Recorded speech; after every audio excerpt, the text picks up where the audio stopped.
Team Milk Jug, and we're just here to talk about what's special about our robot. Just like everybody, we use stepper motors to drive it. Something interesting and special about ours is that we used two that were individually controlled so that we could turn on the corner, turn on the wheel instead of just around the center point of the robot. This worked out really well for us in the competition. We got around just exactly the way we wanted. A problem that we had with it was we weren't getting enough current. You'll see later that we used a lead screw and a stepper motor to drive up our scissor lift.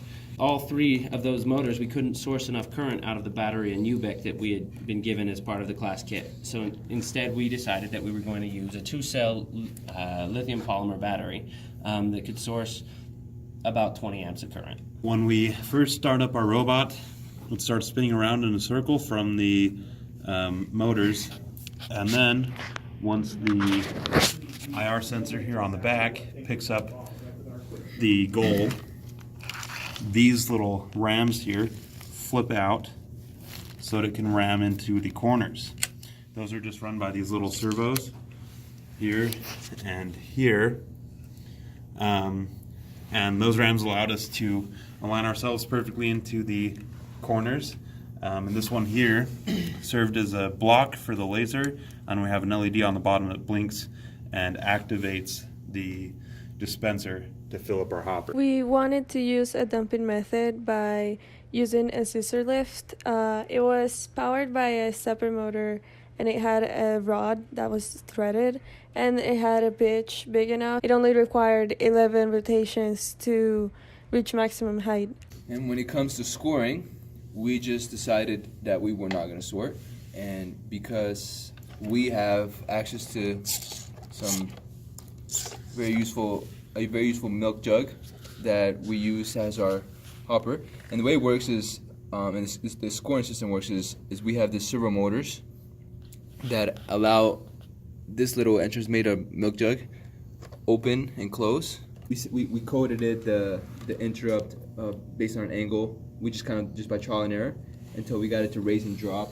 Because they are flipped, we have them running the same signal, so they just turn the same direction. And yeah, that's kind of how we do it. We don't have a specific angle. We just kind of changed it through the cycle until we got it close and open to where we wanted it. Raise and drop, and because they are flipped, we have them running the same signal. They just turn the same direction.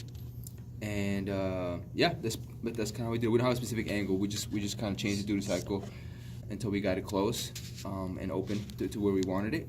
And it's pretty effective. Like it allows us to carry a lot of balls, and it actually saved us a lot of code. I think even though it looks simpler, I think it was the engineering thing to do because it allowed us to make the robot simpler and more effective, and ultimately win the competition. So now showing is the original model of the robot. We had to make some changes because we were running in trouble with the size specifications. So we replaced the front wheels that weren't powered by the stepper motors with a couple of problems. The major problem was user error. We have this little power plug, right? You can see the battery connects onto these leads, and this is motor power. We plug it into our motor carrier board, and it get moving. It's annoying. So we unplugged that. Well, when we got up right behind the screen, ready to go, instead of plugging it in the right way, we plugged it in so that power on this plug was attached to ground on the board. So basically we turned ground everywhere on our board into power, which, because we were using a full battery, is like 8 volts. So we were running 8 volts backwards, and everything was getting fried because of it. Luckily we were able to pull together as a team, fix our issues, and like Jonathan said, win the competition. Oh yeah. Oh, look at that. Hey, Zach, let's...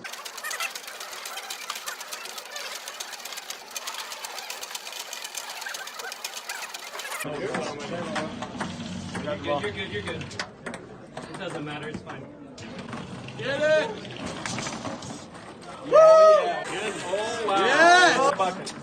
As soon as it moves. How many do you reckon? Yeah, putting as many as I can in there. Oh, okay, I'll jump it in here. Very white. Hold on.